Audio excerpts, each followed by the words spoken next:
Hello बच्चा लोग, तो स्टार्ट करते हैं सॉल्यूशंस के नए लेक्चर से। इस लेक्चर में हम लोग कवर करेंगे टॉपिक आपका कॉलिगेटिव प्रॉपर्टीज। ठीक है, स्टार्ट करते हैं कॉलिगेटिव प्रॉपर्टीज। तो आप लोग को एक सेक्शन था पिछले क्लास में जो हम बताए थे कि अगर हम एक नन वोलेटाइल सॉल्यूट को नन वोलेटाइल सॉल्यूट को ठीक है, किस में डिसॉल्व कर दें? किसी वोलेटाइल लिक्विड में, है ना? किस में कर दें? वोलेटाइल लिक्विड में। वोलेटाइल लिक्विड में। तो जब वोलेटाइल लिक्विड हम लोग प्योर फॉर्म में लेते हैं, ठीक है, प्योर फॉर्म में सपोज करो दोनों कंपोनेंट्स को, इसको वन बोल लेते हैं, इसको टू बोल लेते हैं। तो प्योर फॉर्म में जब लोगे, है ना, वोलेटाइल लिक्विड को, तो उसका प्रेशर क्या होता है? P2 not. P2 नॉट, ठीक है। और क्या कहते हैं, जब नॉन प्योर फॉर्म में लिए तब, अब जब मिक्स किए, मतलब नॉन वोलेटाइल सॉल्यूट को जब वोलेटाइल लिक्विड में जब हम लोग डाल दिए, ठीक है, उसके बाद जो प्रेशर हम लोग मिलेगा वो भी तुम्हारे सेकंड कंपोनेंट पे ही डिपेंड करेगा, क्योंकि ये कहीं से वोलेटाइल नहीं है ना, ये ऑलरेडी बताया हुआ है। तो वो कुछ होगा P2। वो कुछ क्या होगा? P2। हम ये भी बता चुके हैं कि ये प्रेशर जो है इस प्रेशर से कम होगा, ठीक है, इस प्रेशर से कम होगा। तो इसको आप बोले कि जब एक नन वोलेटाइल सॉल्यूट को वोलेटाइल लिक्विड में डिसॉल्व करते हैं तो हमें मिलता है डिक्रीज इन वेपर प्रेशर। बोल सकते हो क्या मिलता है? Decrease in vapour pressure. बहुत अच्छे से समझना है इसको, है ना, डिक्रीज इन वेपर प्रेशर। बहुत सारे ऐसे प्रॉपर्टीज होते हैं सॉल्यूशन के, ठीक है, सॉल्यूशन के, जो डिपेंड करते हैं आपके इस डिक्रीज इन वेपर प्रेशर, और उन्हीं प्रॉपर्टीज को हम कॉलिगेटिव प्रॉपर्टीज के नाम से जानते हैं। क्लियर है ना? तो कोई पूछेगा अगर डेफिनेशन के तौर पे तो क्या है, तो the properties of the solutions which depends on the decrease in vapour pressure when a non volatile solute is dissolved in a volatile is called colligative property, are called colligative properties। colligative properties आपका क्या क्या है? ठीक है, तो ये भी important है ना, बहुत अलग अलग तरीके का होता है। तो एक जैसे होता है आपका colligative प्रॉपर्टी, और सब किस पे डिपेंड करता है, ये इंपॉर्टेंट है ना, ये डिपेंड किस पे करता है? इस डिक्रीज पे, ठीक है। और ये डिक्रीज किसके वजह से हुआ? नॉन वोलेटाइल सॉल्यूट के आने के वजह से, क्योंकि ये एवापोरेट नहीं किया सरफेस से, तो नॉर्मल सा बात है, कम मॉलिक्यूल्स एवापोरेट किया इस वोलेटाइल लिक्विड का, तो वेपर प्रेशर प्योर के कंपैरिजन में घट गया, ठीक है। तो नॉन वोलेटाइल सॉल्यूट जितना ज्यादा मात्रा में होगा, आप बोल सकते हो उतना ज्यादा आपका वो ये डिक्रीज होगा वेपर प्रेशर का।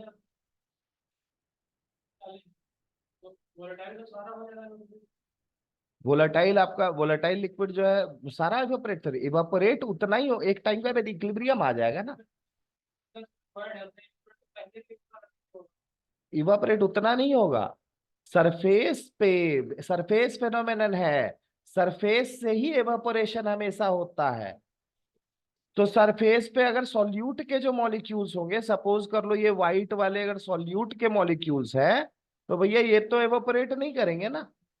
क्लियर है ना, ये इवापोरेट नहीं करेंगे, है ना। व्हाइट वाले आप सॉल्वेंट के सोच, मतलब ये वाला वोलेटाइल लिक्विड सोच, ये इवापोरेट करेगा, और रेड वाला सोच लो तो रेड वाला तो इवापोरेट नहीं करेगा।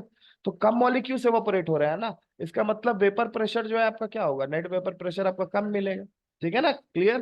तो और ये डिक्रीज किसके वजह से आया? नॉन वोलेटाइल सॉल्यूट की वजह से, है ना। तो एक तरह से तुम बोल सकते हो कि ये डिक्रीज इन वेपर प्रेशर खुद किस पे डिपेंड कर रहा है? कंसंट्रेशन ऑफ सॉल्यूट पे। बोल सकते हो किस पे हाँ, किस पे डिपेंड कर रहा है? कंसंट्रेशन ऑफ सॉल्यूट पे डिपेंड कर रहा है। तो ऐसे पर्टिकुलर प्रॉपर्टीज जो डिक्रीज इन वेपर प्रेशर पे डिपेंड करे या फिर कंसंट्रेशन ऑफ सॉल्यूट पे डिपेंड करे, उन प्रॉपर्टीज को हम कॉलिगेटिव प्रॉपर्टीज के नाम से जानते हैं, ठीक है। क्लियर। अब इसके बाद ये अलग अलग तरीके के हैं। एक है आपका relative lowering of vapour pressure, ठीक है, जो आप लोगों को पढ़ना है वो बता रहे हैं, प्रॉपर्टीज और भी है, ठीक है। एक है आपका relative lowering of vapour pressure, ये डिक्रीज नहीं बोल रहे हैं, लोअरिंग नहीं बोल रहे हैं, रिलेटिव लोअरिंग बोल रहे हैं। और रिलेटिव लोअरिंग भी डिपेंड किस पे करता है? कंसंट्रेशन ऑफ सॉल्यूट पे।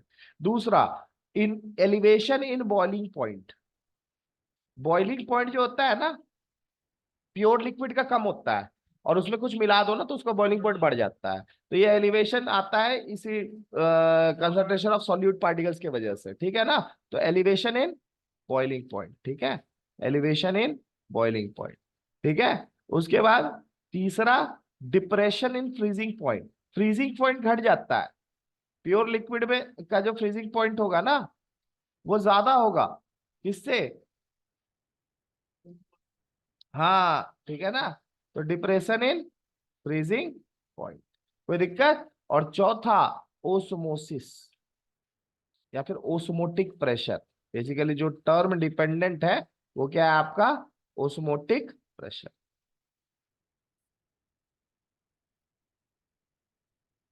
क्लियर, कोई डाउट है इसमें, समझ में आया, क्लियर है ना, ठीक है। चलिए इसमें अब एक एक करके हम डिस्कस करते हैं, और ये भी आप लोग को प्रूव करते चलेंगे किस तरह से डिपेंडेंट है, ठीक है। तो सबसे पहला क्या है, relative lowering of vapour pressure. तो relative lowering of vapour pressure जो कि फर्स्ट है आपका, इसको एक्सप्लेन करते हैं। लोअरिंग ऑफ वेपर प्रेशर क्या हुआ, पहले क्या, मान लो कि तुमने वन एक सॉल्यूशन लिया है जिसमें 1 और 2 आपका कंपोनेंट्स है, ठीक है। वन आपका हो गया non volatile solid solute, solid solute, है ना, ये हो गया आपका नॉन वोलेटाइल, नहीं सॉलिड, सॉलिड सॉल्यूट, ठीक है। क्योंकि maximum of the liquids volatile ही होता है, वाटर भी वोलेटाइल होता है एक पर्टिकुलर टेम्परेचर, समझ में आ रहा ना, क्लियर है। और ये आपका क्या हो गया, वोलेटाइल सॉल्यूट। हाँ नॉर्मल सा होता है, वोलेटाइल नहीं होगा तो एवोपरेट नहीं करेगा, ठीक है। वो solvent, sorry, volatile solvent, volatile solvent. अच्छा ये जो सॉल्वेंट है आपका, जैसा कि बताए, इसका प्योर फॉर्म में प्रेशर हम मान लेते हैं P02, ठीक है ना। और इसका जब ये सॉल्यूशन का, ये किसका था, प्योर फॉर्म का, ये प्रेशर किसका है, वेपर प्रेशर किसका है, प्योर फॉर्म का। जब हम प्योर फॉर्म में क्या लिए हैं, प्योर फॉर्म में वोलेटाइल सॉल्वेंट लिए हैं, और जब मिला के सॉल्यूशन का लिए, तो सॉल्यूशन का कुछ वेपर प्रेशर हम क्या बोले, मान लो P2, है ना, P2 मान लिए, है ना। P2 आपका वेपर प्रेशर हो गया सॉल्यूशन का, ये हो गया वेपर प्रेशर ऑफ सॉल्यूशन, और ये हो गया vapour pressure of pure solvent, of pure, है ना, प्योर सॉल्वेंट, ठीक है, प्योर सॉल्वेंट आपका P2 हो गया। तो लोअरिंग इन वेपर प्रेशर कितना हुआ, लोअरिंग इन वेपर प्रेशर कितना हुआ, लोअरिंग इन वेपर प्रेशर ये कितना हुआ, ये हो गया आपका P2 not minus P2, clear है, हाँ ये हो जाएगा P2 नॉट माइनस P2। अच्छा है, P2 बराबर क्या होता है आपका, हाँ, और ये बराबर क्या होता है, वेरी गुड, है ना। हाँ तो P2 not is equals to क्या हो जाएगा, माइनस, अब P2 बराबर क्या हो जाएगा, क्या होगा रॉल्स लॉ के हिसाब से, P2 not into x, X2 होगा, कोई दिक्कत, क्लियर है ना। और ये आपका लोअरिंग इन वेपर प्रेशर है, इस बात को ध्यान देना, अभी रिलेटिव नहीं लिखे हैं, ठीक है, क्लियर है। ये लोअरिंग हुआ वेपर प्रेशर का। अब इसी में therefore relative lowering in vapour pressure, हम RLVP लिख रहे हैं, ठीक है ना, समझ लेना, उतना लिखने जाएंगे बॉडी बढ़ जाएगा, ठीक है। हाँ रिलेटिव तो किसके रिलेटिव में चेक कर रहे हो आप, प्रेशर जो है किसके रिलेटिव में चेक, हाँ जो आपका प्योर सॉल्वेंट का था उसी के रेस्पेक्ट में ना, मैंने P2 नॉट के रेस्पेक्ट में कर रहे हो, तो इसको डिवाइड कर देंगे P2 नॉट से, तो रिलेटिव हो गया, हाँ क्लियर है ना। P02 डिवाइडेड बाई क्या हो जाएगा, P02, ठीक है।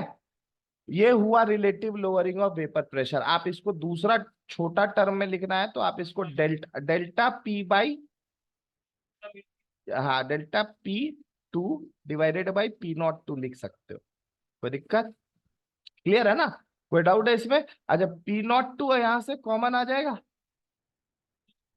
1 माइनस x2 बचेगा, और वो x1 हो गया,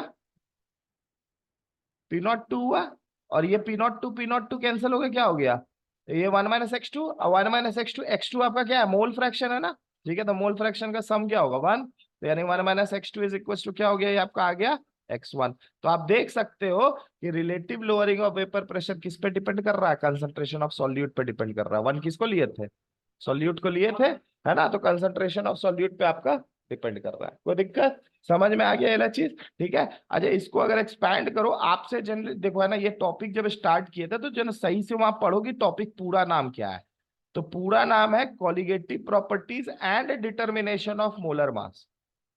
कहने का मतलब है कि आपको अगर मान लेते हैं ये पर्टिकुलर चीज में relative lowering of vapour pressure अगर आपको दे रखा है, मान लेते हैं, तो ये बराबर x1 होगा, और x1 क्या होगा, गिवन मास डिवाइडेड बाई ये x1 का वैल्यू कितना हो जाएगा, सॉल्यूट और हाँ निकालते हैं ना, हाँ, तो उसको थोड़ा एक्सपैंड करके देखते हैं, तो वहां से मोलर मास आ जाएगा। अगर सारा टर्म्स पता होगा तो आप सॉल्यूट का, अगर मान लो सॉल्यूट का मोलर मास आपको नहीं भी पता हो तो निकाल सकते हो। हाँ ठीक है, तो अब इसको अलग से हम लोग बढ़ा लेते हैं, तो ये आपका, आप इसको लिख सकते हो therefore relative lowering of vapour pressure, अब तो साइन ही समझ गए हो, तो delta P2 divided by P02। कोई दिक्कत, ये बराबर क्या है x1, और x1 बराबर क्या होगा n1 by m1 divided by n2 by m2 plus n1 by m1। Babu x1 था ना, मोल फ्रैक्शन है, तो मोल फ्रैक्शन बराबर क्या होगा, moles of one divided moles of one plus moles of two, ये ना होगा, तो अच्छा एन एन सॉरी सॉरी, हाँ सॉरी सॉरी, है ना, ये वाला टर्म थोड़ा सा, ठीक है, पहले उसको एन के टर्म्स में हाँ तोड़ ही देते हैं अच्छे से, तब एक्सप्लेनेशन सही चला जाएगा, ठीक है ना। हम डायरेक्ट कर रहे थे गिवन मास को, तो कर सकते हो, तो हम स्किप नहीं करते हैं, दे देते हैं, तो ये हो जाएगा n1 divided by n1 plus n2, ठीक है। इसको अगर एक्सपैंड करोगे तो अब बताओ, अब ये क्या हो जाएगा, given mass of one divided by molar mass of one, given mass of molar mass, sorry molar, अच्छा यहाँ पे हम डायरेक्ट 2 लिख दे रहे हैं, ठीक है, वन वाला टर्म नहीं लिख रहे, क्यों ऐसा बताते हैं, क्योंकि आपने यहाँ पे एक नन वोलेटाइल सॉल्यूट लियो ना, ठीक है, तो जब सॉलिड सॉल्यूट लेते हैं ना, बहुत छोटा अमाउंट में लेते हैं, तो वन के कंपैरिजन में जो मोल्स आएगा वो बहुत कम आएगा, वो क्या आएगा, बहुत कम वैल्यू आएगा। तो आप यहां से बोल सकते हो कि N2 को आप N1 क्या बोलते हैं, N1 को आप निग्लेक्ट कर सकते हो, डिनोमिनेटर से हटा सकते हो, तो N1 को 0 मान लो, N1 को क्या मान लिया 0, तो क्या बचा N2, तो डायरेक्ट ये आ गया वैल्यू। अब देखो यहां से आप इसको अच्छे से समझ लो, ठीक है, इसको अगर हम दूसरे फॉर्म में लिखे तो मल्टीप्लाई कर देते हैं, क्या हो जाएगा M2/W1, ठीक है, इंटू M2/W1। कोई दिक्कत, ठीक है। अब देखो अच्छे से समझो इसका क्या मतलब था, इसका M2/W2, ठीक है। अगर आपको गिवन मास ऑफ सॉल्यूट दिया हो, गिवन मास ऑफ सॉल्वेंट दिया हो, मोलर मास ऑफ सॉल्वेंट दिया हो, और relative lowering of vapour pressure दिया हो, तो आप यहां से molar mass of solute determine कर सकते हो। इस इक्वेशन में बस एक टर्म आपका बचा रहेगा, ठीक है। तो ये मोलर मास ऑफ सॉल्यूट यहां से डिटरमाइन किया जा सकता है। क्लियर है, समझ में आ गया, है ना। तो molar mass of solute determine करने का एक तरीका है जिसमें हम लोग कॉलिगेटिव प्रॉपर्टीज को इन्वॉल्व करते हैं। क्लियर, आगे बढ़े, ठीक है। चलो एक क्वेश्चन है, इसको बनाओ जल्दी से।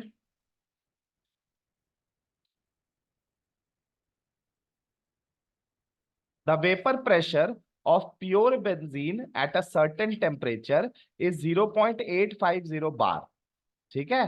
प्योर बेंजीन है, तो सॉल्वेंट को हम 2 माने थे ना, तो प्योर बेंजीन आपका मेरा सॉल्वेंट हुआ, तो हम इसको मान लिए P02।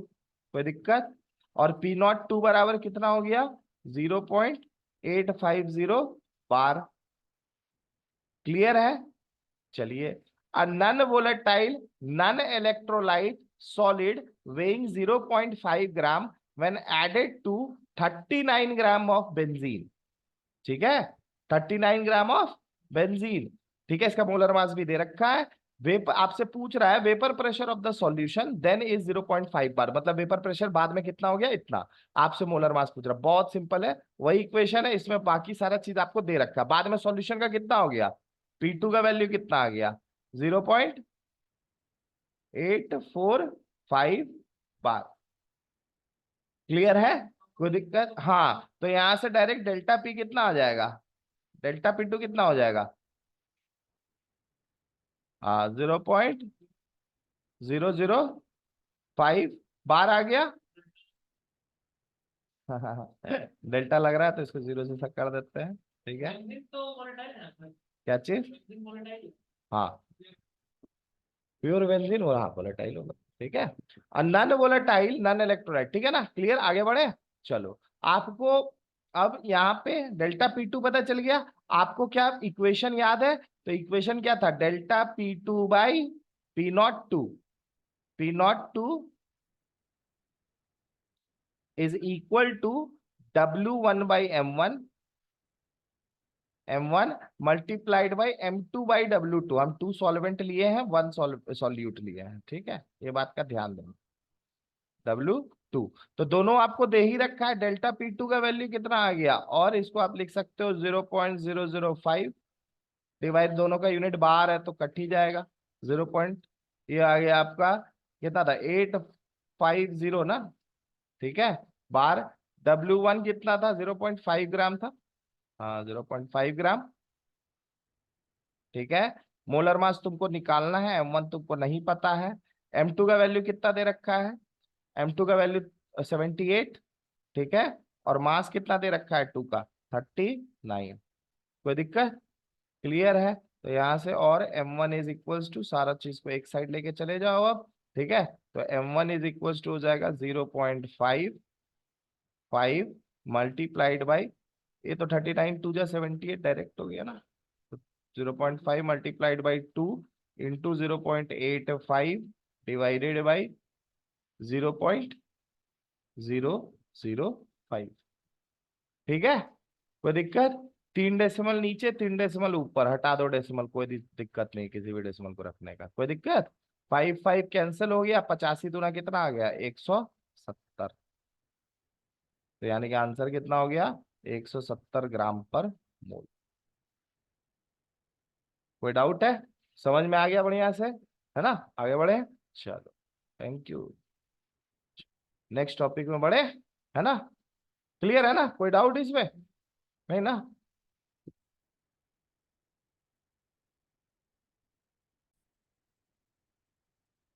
ठीक है, तो नेक्स्ट टॉपिक है अपना दूसरा colligative property, elevation in boiling point. ठीक है, एलिवेशन इन बॉइलिंग पॉइंट बहुत सिंपल है। सबसे पहले बॉइलिंग पॉइंट का डेफिनेशन रिकॉल कर लो। ठीक है, बॉइलिंग पॉइंट का डेफिनेशन क्या होता है, हाँ, बॉइलिंग पॉइंट का डेफिनेशन होता है, बॉइलिंग पॉइंट का डेफिनेशन होता है the temperature at which temperature at which at which vapor pressure of liquid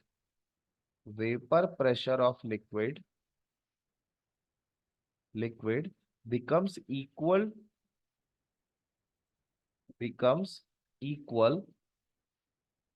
equal to the atmospheric pressure। ठीक है, to the atmospheric pressure।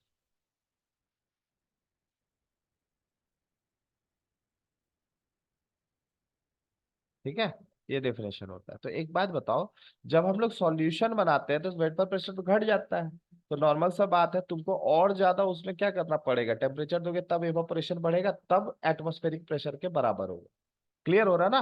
तो इस चीज ग्राफ को इसी चीज से समझते हैं, तो समझो एलिवेशन इन बॉइलिंग पॉइंट क्या है। ठीक है, देखो, ये है एटमॉस्फेरिक प्रेशर, कोई दिक्कत। सॉल्वेंट का जहां पे वेपर प्रेशर किसके बराबर हो गया, एटमॉस्फेरिक प्रेशर पर ये इस टेम्परेचर को हम लोग बॉइलिंग पॉइंट बोले। तो ये रहा आपका बॉइलिंग पॉइंट प्योर सॉल्वेंट का, टीबी नॉट। कोई दिक्कत?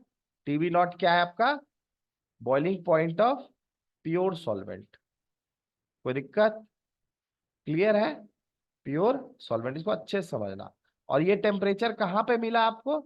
जहां पे vapour pressure of the solvent, ये सॉल्वेंट के वेपर प्रेशर का ग्राफ है विद टेम्परेचर।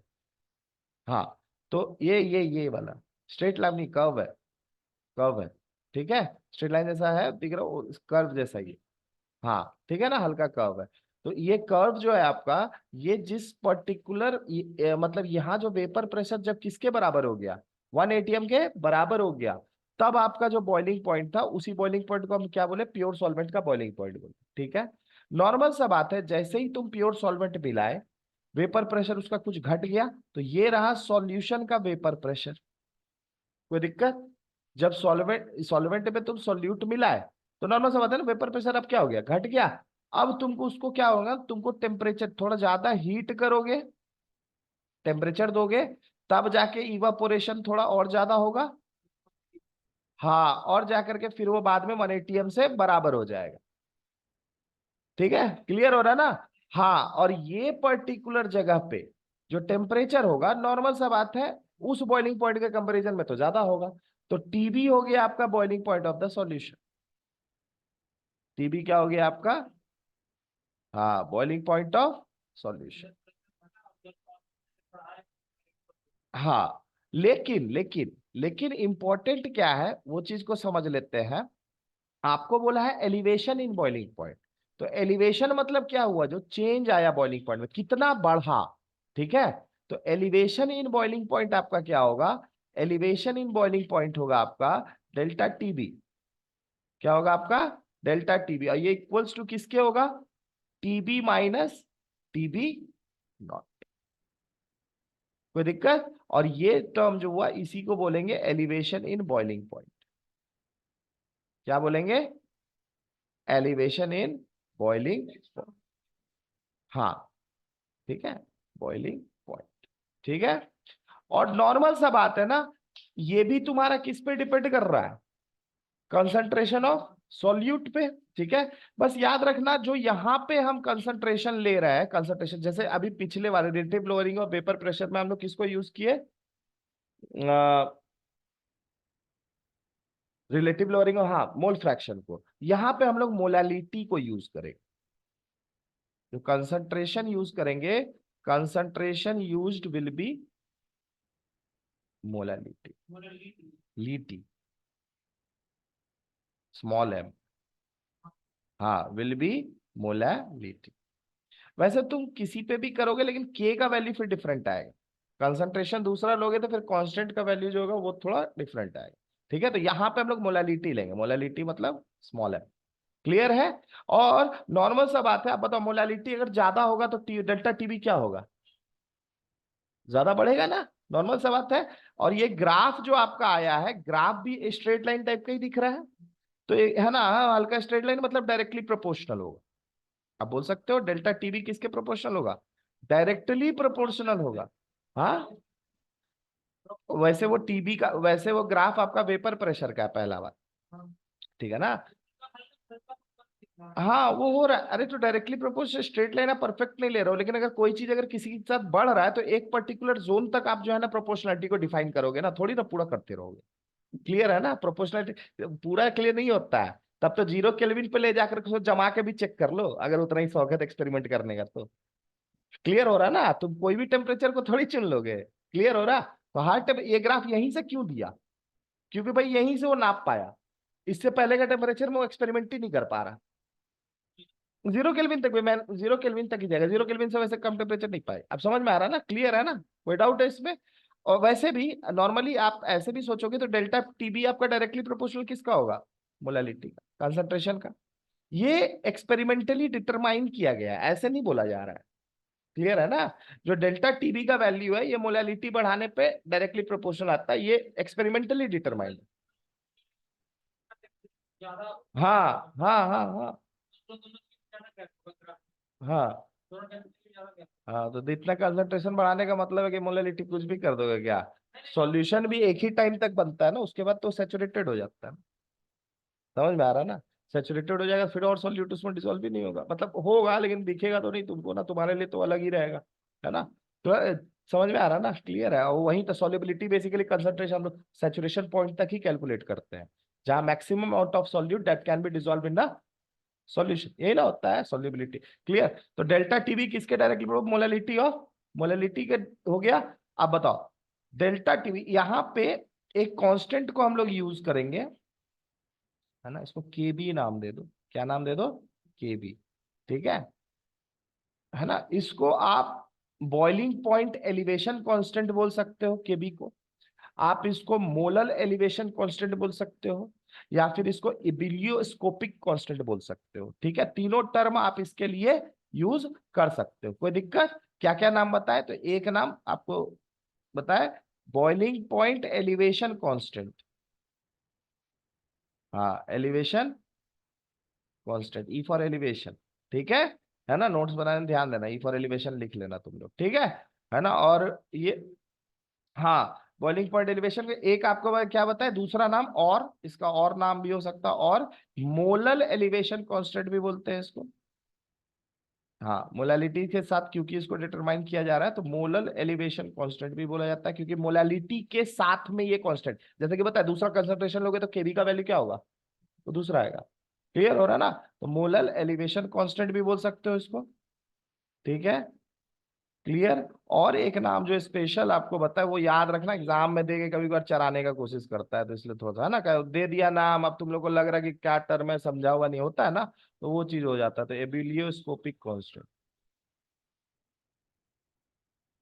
हाँ, स्कोपिक कांस्टेंट, केबी का ये तीनों नाम है, और तीनों ये नाम खासकर दे करके कंफ्यूज करता है। ठीक है, क्लियर है ना?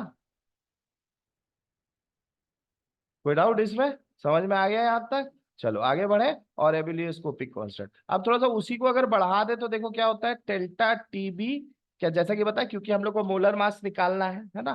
तो केबी, अब मोलालिटी क्या हो जाएगा, सेम अगर कंडीशन आप ले लो 1 and 2 वाला, तो क्या हो जाएगा 1 and 2, 1 हो गया सॉल्यूट, सॉलिड सॉल्यूट, हाँ, क्या चीज? सॉल्वेंट। अरे के यहाँ प्रोपोर्शनलिटी कांस्टेंट है, अरे दो चीज अगर है तो इक्वलिटी साइन लगाओगे तो एक कांस्टेंट है। हाँ, हाँ, अलग वैल्यू, हाँ, ए वैल्यू तुमको दिया रहेगा। ठीक है, ए वैल्यू आप जो है निकाल भी सकते हो चाहो तो। ठीक है, इसका यूनिट क्या होगा? अच्छा, अभी बात कर लेते हैं, अच्छा हाँ, अभी अभी बात करेंगे, अभी तो वही निकाल लेंगे। ठीक है, समझा दे रहा है अभी, तो वो क्या है, उधर से उधर करके निकाल लेना उसमें। ठीक है ना? के बी इंटू, पहले एम को देख लो। एम मोलालिटी क्या होता है, moles of solute divided by, तो आप लिखोगे W1/M1।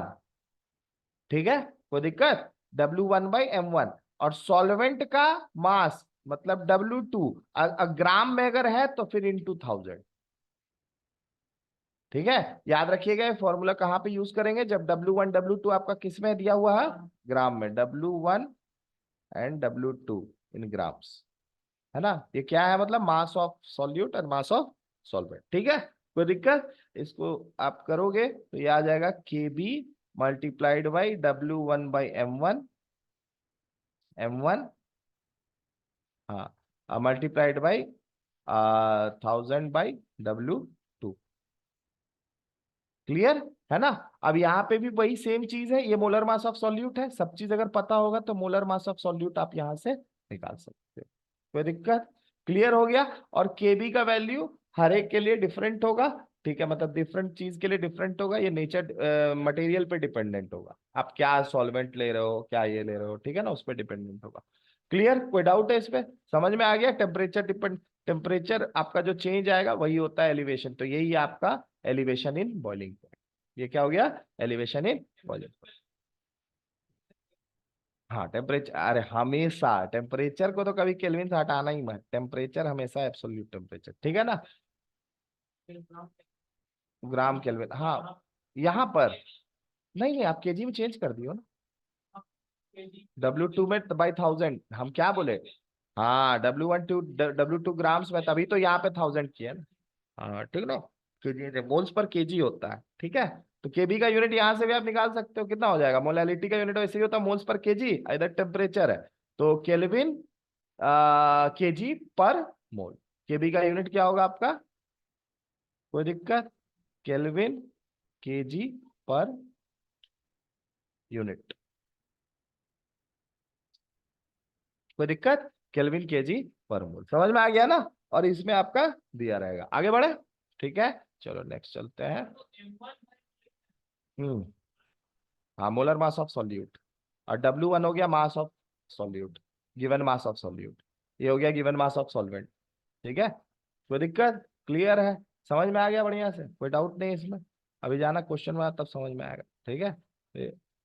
हाँ, तो ये क्वेश्चन, चलिए एनसीईआरटी क्वेश्चन है, ठीक है ना, ठीक है। चलिए, क्या बोल रहा है, 18 gram of glucose dissolved in 1 kg of water in a saucepan, in a saucepan, at what temperature will water boil at 1.013 bar, kb for water is 0.52 kelvin kg per mole, ठीक है। kb का value दे रखा है 18 ग्राम, W1 का value दे रखा है, W1 18 ग्राम दे रखा है, सब बता दे रहे हैं अभी, एक मिनट। 1 kg क्या है, वाटर, तो वाटर आपका हो गया, W2 का वैल्यू ऑलरेडी केजी में दे रखा है, तो सीधे केजी लिख देते हैं, कोई दिक्कत नहीं ना। अच्छा, तुम लोग को ऑलरेडी पता है कि प्योर वाटर का कितना होता है बॉइलिंग पॉइंट, तो वो तो पहले से ही पता है, T0B का वैल्यू कितना होता है, T0 टू, हाँ वही बता कितना हो जाए, हाँ 373, 100 डिग्री सेल्सियस, 373 केल्विन, क्लियर है ना। W1 हो गया, W2 हो गया, सब पता चल गया आपको, और क्या बच गया, आपको केबी का वैल्यू भी दे रखा है, ऐसा यूनिट में ही दे रखा है, हाँ 0.52 केल्विन केजी पर मोल, ठीक है। तो बच क्या गया आपको, आपको निकालना क्या, ग्लूकोज नाम दे ही रखा है, वाटर नाम दे ही रखा है, दोनों का मोलर मास भी आपको पता ही है, बता दीजिए। ग्लूकोज का मोलर मास कितना हो जाएगा, M1, जोड़ लो, 12×72, 16×96, 96 प्लस 12 कितना हो जाएगा, 2×6 = 8, 2 × 10, ठीक है, 1 7 8, हाँ 180, ठीक है 180, कोई दिक्कत, क्लियर है। तो 180 ग्राम आपका हो गया M1, और M2 तो पता ही है आपको कितना होता है, 18, M2 का वैल्यू कितना हो गया, 18, सारा वैल्यू पता है, सिर्फ एक वैल्यू आपको निकालना है TB, मेरे ख्याल से आराम से निकल जाएगा, ठीक है। चलिए निकालते हैं इसको।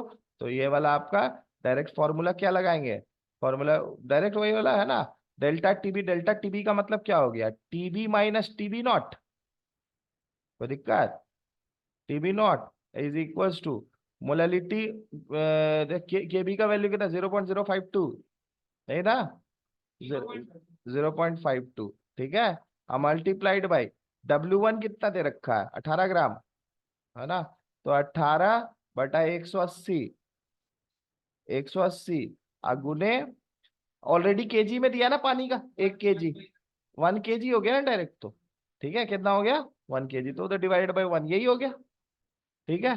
अब यहाँ पे टीवी का वैल्यू आपको दे रखा है, टीवी का वैल्यू कितना है, 18, ये हो गया 10, ठीक है। और टीवी का, किसका, TB0 का दे रखा है, तो TB minus 373 is equal to, अरे कितना हो गया, 0.052, कोई दिक्कत हुआ, है ना। तो TB का वैल्यू कितना आ गया, ये आ गया 373.052 कोई दिक्कत, समझ में आया। एनसीईआरटी 0.15 भी 373 में डाल देता, तुम यहाँ नहीं डाले, ठीक है ना, क्लियर है, कोई डाउट है, समझ में आ गया ना बढ़िया से, हाँ समझ में आ गया। चलिए आगे बढ़ते हैं, नेक्स्ट, नेक्स्ट आपका एक क्वेश्चन है, 373.052 केल्विन, ठीक है ना, क्लियर ना। चलो, ये एक क्वेश्चन है, इसको आप होमवर्क ले लो, एनसीईआरटी क्वेश्चन है इन टेक्स्ट का, लेकिन देख के नहीं करना है, इस बात को ध्यान में रखना है, ठीक है ना, देख करके नहीं करना है ना, अपने से करना है। हाँ, बाद में अगर नहीं बना तो थोड़ा बहुत देख सकते हो कहाँ फंस रहे हो, उसके लिए चेक कर सकते हो, लेकिन वैसा नहीं है कि देखिए कर दिए, ठीक है। हाँ, कर लेना होमवर्क में, बढ़िया है, ठीक है ना। इसलिए तो बहुत आसान है, हमको क्या कष्ट दे रहे हो। ठीक है, कुछ टफ लाओ, मेरे लिए ढूंढ के लाओ, ये तब ना मजा आएगा। ठीक है ना, चलो, हो गया।